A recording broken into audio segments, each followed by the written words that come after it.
3 యుగాల నాటి చారిత్రక ఘట్టాలను తనలో నింపుకున్న పురాతనమైన దేవాలయం కడపలోని శ్రీ లక్ష్మీ వెంకటేశ్వర స్వామి వారి దేవాలయం. తిరుపతి వెళ్ళాలనుకునేవారు మొదటిగా ఈ ఆలయానికి వచ్చి దర్శించుకున్న తర్వాతే తిరుపతి వెళ్తారు. కాశీ రామేశ్వరం దర్శనాలకి వెళ్లే వాళ్ళు కూడా ఈ ఆలయానికి వచ్చి స్వామిని దర్శించుకుంటారు. ఏ పుణ్యక్షేత్రానికి వెళ్ళాలన్నా ఈ ఆలయం గడప మొదటి క్షేత్రం అయ్యింది కనుక ఈ ఆలయాన్ని దేవుని గడప అని కూడా పిలుస్తారు. మొదటిగా ఈ ఆలయం హనుమంతుని క్షేత్రం, తరువాత వెంకటేశ్వరుని క్షేత్రంగా ఎలా మారిందో పూర్తి చారిత్రక విషయాలతో వీడియోనైతే అప్లోడ్ చేస్తున్నాను. వీడియోలోకి వెళ్లే ముందు మన ఛానల్ని ఎవరైనా సబ్స్క్రైబ్ చేసుకోకపోతే సబ్స్క్రైబ్ చేసుకొని చూడండి. హలో గాయస్, ఐఎమ్ మహా. అందరూ ఎలా ఉన్నారు? అందరూ బాగుండాలని కోరుకుంటున్నాను. వీడియోనైతే స్టార్ట్ చేద్దాము. ఈ ఆలయానికి సంబంధించిన వసతి సదుపాయాల కోసం, ఈ ఆలయానికి చేరే మార్గం కోసం నేను వీడియో లాస్ట్లో అప్లోడ్ చేస్తాను. ఈ క్షేత్రం యొక్క చారిత్రక విషయాలు తెలుసుకోవడానికి ముందు, ఈ క్షేత్రం హనుమంతుని క్షేత్రం అండి. మొదట ఇక్కడ హనుమంతుని క్షేత్రం ఎలా వచ్చింది అంటే, శ్రీరాముల వారు సీతమ్మ తల్లితో వనవాసంలో ఉన్న సమయంలో ఈ ప్రదేశంలోకి వచ్చారు కదా. లాస్ట్ వీడియోలో కూడా ఒంటిమిట్ట రామాలయం గురించి చెప్పుకున్నాం కదా. శ్రీరాముల వారు ఒక యాగ సంరక్షణ కోసం ఇటుగా వచ్చారండి. ఒంటిమిట్ట అనేది ఇక్కడికి 25 కిలోమీటర్ల దూరంలో ఉంటుంది. రాముల వారు ఒంటిమిట్ట చేరుకునే సమయానికి హనుమంతుల వారు లేరు అని చెప్పుకున్నాం కదా. తనకి భవిష్యత్తులో సహాయం చేసే హనుమంతుల వారి ఊహా చిత్రాన్ని ఇక్కడ ఒక రాతి బండ మీద స్వయంగా శ్రీరాముల వారే చెక్కారండి. తరువాత ఈ క్షేత్రాన్ని ఎంతో మంది మహర్షులు సందర్శించి హనుమ క్షేత్రంగా రూపొందించారు. మేము ఈ దేవుని గడప ఆలయానికి శనివారం వచ్చాము. చాలా హడావిడిగా ఉంది. మేము నైట్ 9 o'clock వస్తే ఈ ఆంటీనే మాకు రూమ్ చూపించారు. ఉదయాన్నే 6 గంటలకి ఇక్కడ సుప్రభాత సేవ జరుగుతుంది. ఈ ఆలయంలో కార్యక్రమాల కోసం, ఇంకా ఇక్కడ మేము ఫుడ్ ఎక్కడ తినాలి అన్ని విషయాలు కూడా ఈ ఆంటీనే చెప్పారు. మేము వచ్చింది నైట్ కాబట్టి ఆమెతో మాట్లాడడం కుదరలేదు. ఉదయం పూల కోసం వస్తే వివరాలన్నీ కనుక్కొని చాలా చక్కగా మాట్లాడింది. నేనైతే స్వామివారికి తులసిమాల తీసుకున్నాను. త్రేతాయుగంలో హనుమంతుడు ఇక్కడ ప్రతిష్ఠింపబడ్డాడు కదా. ద్వాపర యుగంలో మహాభారత యుద్ధం తరువాత అందరూ చనిపోయారు. మిగిలిన కొద్ది మందిలో కృపాచార్యులు కూడా ఒకరన్నమాట. ఆయన చిరంజీవుడు. వెంకటేశ్వర స్వామి ఇక్కడ ప్రతిష్ఠింపబడడానికి ముఖ్యమైన వ్యక్తి ఈ కృపాచార్యుడు.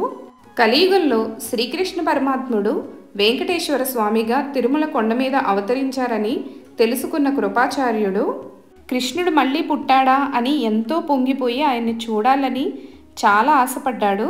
తన కన్నులారా స్వామివారి రూపాన్ని దర్శించుకోవాలని ఈ ప్రాంతానికి వచ్చాడు. ఇక్కడి నుంచి తిరుపతి పోవడానికి ఆయన ఎంత ప్రయత్నించినా సరే ఆయన ప్రయత్నాలన్నీ విఫలమైపోయాయి. ఏదో ఒక ఆటంకం వచ్చి ఆయన ఇక్కడే ఉండిపోయాడు అనమాట.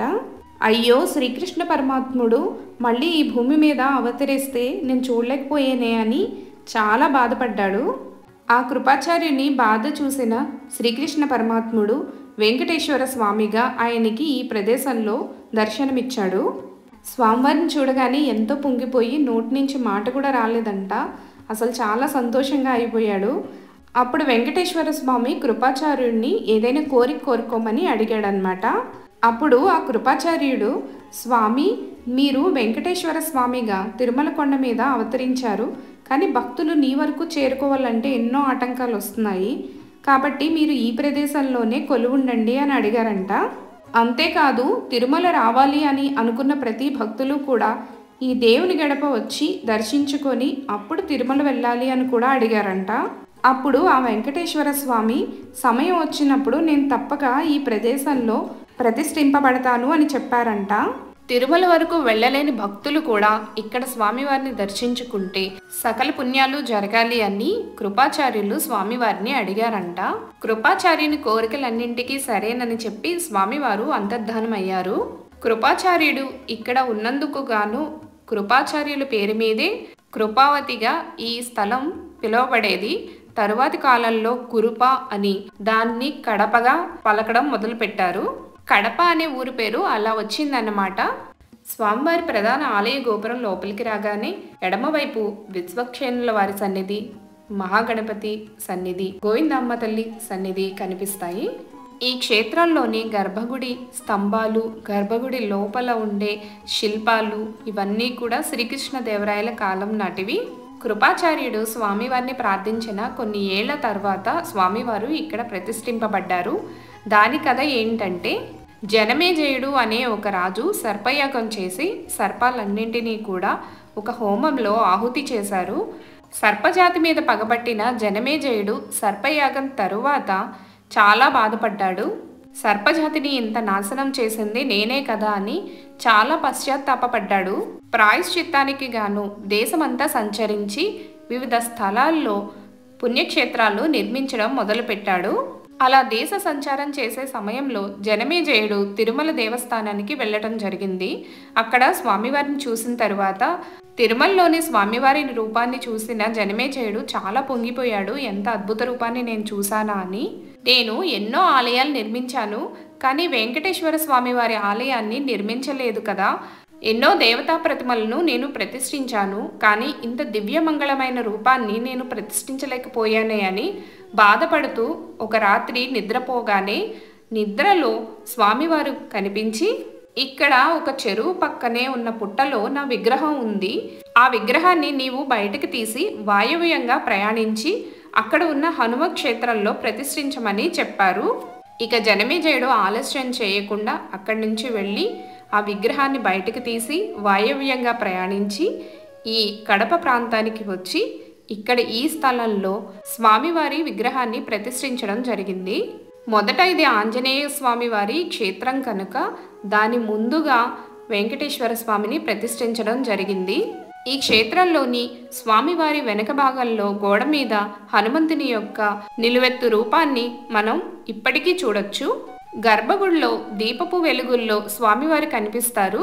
వెనుక ఉన్న హనుమంతుని చూడాలి అనుకుంటే పంతులు గారు హారతి ఇచ్చే సమయంలో వెనకాల ఉన్న హనుమంతుని కూడా కనిపిస్తారు. ఈ ఆలయం యొక్క క్షేత్ర పాలకుడు హనుమంతుల వారే. మేము తీసుకున్న రూము ఆలయం పక్కనే కాబట్టి ఉదయాన్నే 7:30 కల్లా మేము గుడికైతే వచ్చేసాము. గుడి ప్రాంగణం అంతా కూడా చాలా ప్రశాంతంగా అనిపించింది నాకు. తిరుపతి వెళ్ళడానికి ఇప్పుడైతే మనకి చాలా ఫెసిలిటీస్ వచ్చాయి, కానీ ఒకప్పుడు తిరుపతి వెళ్ళాలి అంటే చాలా కష్టంగా ఉండేది. కాబట్టి ఆ టైంలో ఎవరైనా భక్తులు తిరుపతి వెళ్ళలేకపోయినా, ఒకవేళ తిరుపతి వెళ్ళాలి అని అనుకున్నా ఇది తొలి గడపగా ఉండేది. స్వయంభూగా వెలిసిన స్వామివారు సాక్షాత్తు తిరుమల తిరుపతి వెంకటేశ్వర స్వామి రూపంలోనే ఇక్కడ దర్శనమిస్తారు. కడపలో ఉండే వాళ్ళందరూ కూడా ఈ ఆలయానికి ఒక్కసారైనా వెళ్ళుంటారు కదా. వెళ్తే కామెంట్ చేయండి. స్వామివారి ఆలయం పక్కనే లక్ష్మీ అమ్మవారి ఆలయం ఉంటుంది.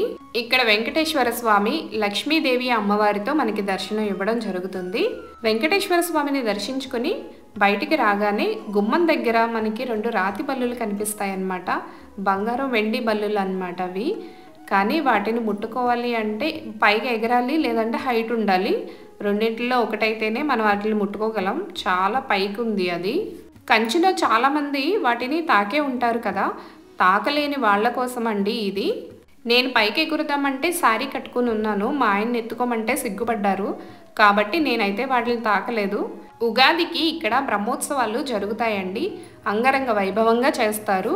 ఉగాది సమయంలో ఈ ఆలయానికి ముస్లిం సోదరులు ఎక్కువగా రావటం అనేది ఇక్కడ ప్రత్యేకత. ఎందుకంటే వీబీ నాంచారమ్మని ముస్లింలు వాళ్ళ ఇంటి ఆడపడుచుగా భావిస్తారు. వీబీ నాంచారమ్మని స్వామివారు దైవికంగా వివాహం చేసుకున్నారు కాబట్టి ఆమె కూడా స్వామివారి భార్యగా చెప్పబడుతున్నారు. ఇదేనండి మేము తీసుకున్న రూము. టెంపుల్ పక్కనే ఉంటుంది. మేము తీసుకున్న ఈ ఫంక్షన్ హాల్లో పెళ్ళిళ్ళు జరుగుతాయంట, కానీ మేము నైట్ టైం రావడం వల్ల మాకు ఇంతకు మించి దారి లేదు. సో ఈ ఫంక్షన్ హాల్ని మేము తీసుకోవాల్సి వచ్చింది. ఇక్కడ మేము తప్ప ఎవరు కూడా లేరు. ఇది హౌస్ అనుకుంటాను, దీన్ని ఇట్లా ఫంక్షన్ హాల్ లాగా మార్చేశారు. కడప రాగానే ఎంట్రన్స్లో కూడా మేము రూమ్స్ ట్రై చేసాము, కానీ కొత్త ఊరు కాబట్టి మాకు కొంచెం సెక్యూర్డ్గా అనిపించట్లేదు. మేము టెంపుల్స్ పక్కనే అయితే కాస్త సెక్యూర్డ్గా ఉంటుంది అని ఇలా ప్రిఫర్ చేస్తున్నాము. మాది బైక్ ట్రావెలింగ్ కాబట్టి మినిమం రెస్ట్ అనేది మాకు చాలా ఇంపార్టెంట్. సో మాకు తప్పదు. ఇక ఈ రూమ్ ఇట్లా ఉంది మేము తీసుకున్నది. చూస్తే అయితే చాలా భయపడతారు. ఈ రూమ్కి అయితే 1000 రూపీస్ ఛార్జ్ చేశాడు పర్ డే. దర్శనం అయిపోయింది కాబట్టి టీ తాగడానికి హైవే మీదకి వచ్చాము. ఇక్కడ తాటి బెల్లం కాఫీ అనేది ఫేమస్ అంట. పొద్దున్న ఎండ మాత్రం టైంకి వచ్చేసింది. సితారా గార్డెన్ అని ఇక్కడ పెద్ద హోటల్ ఉందండి. నాకు తెలిసి కడప లోకల్ ఉండే వాళ్ళకి బాగా తెలిసే ఉంటుంది. తాటి బెల్లం అనేది మన ఆరోగ్యానికి అయితే చాలా మంచిది. పొద్దున్నే కాబట్టి మేము తప్ప ఎవరు లేరు. మేము టిఫిన్ తిని ఇటు రిటర్న్గా వచ్చేటప్పుడు అయితే జనం కిక్కిరిసిపోయారు. ఇక్కడ నుంచి అయితే మేము ఒంటిమిట్ట రామాలయానికి బయలుదేరిపోయాము. ఆ వీడియో కూడా అప్లోడ్ చేసా, చూసేయండి. నైట్ కడప స్టే చేస్తామని మేము అస్సలు అనుకోలేదు. ఫస్ట్ ఒంటిమిట్ట వెళ్ళాము, అక్కడ రూమ్స్ లేక మేము కడప రావాల్సి వచ్చింది. ఉదయాన్నే లేచి దేవుని గడప చూసుకొని ఒంటిమిట్ట వెళ్ళాము. కడప లక్ష్మీ వెంకటేశ్వర స్వామి ఆలయం పాత కడపగా కూడా పిలువబడుతుంది. కడప రావడానికి బస్సు, రైలు మార్గాలు అందుబాటులో ఉంటాయి. కడప రీచ్ అయితే ఆలయానికి వెళ్ళడానికి ఆటో ఫెసిలిటీస్ ఉన్నాయి. ఆలయాన్ని ఉదయం 6 గంటలకు తెరుస్తారు, నైట్ 8:30కి క్లోజ్ చేస్తారు. దేవుని గడప లక్ష్మీ వెంకటేశ్వర స్వామి ఆలయం యొక్క చరిత్ర విశేషాలు నచ్చితే లైక్ చేయడం మర్చిపోవద్దు. మరిన్ని వీడియోస్ కోసం ఛానల్ని సబ్స్క్రైబ్ చేసుకోండి. నెక్స్ట్ వీడియోలో మళ్ళీ కలుద్దాం. బాయ్.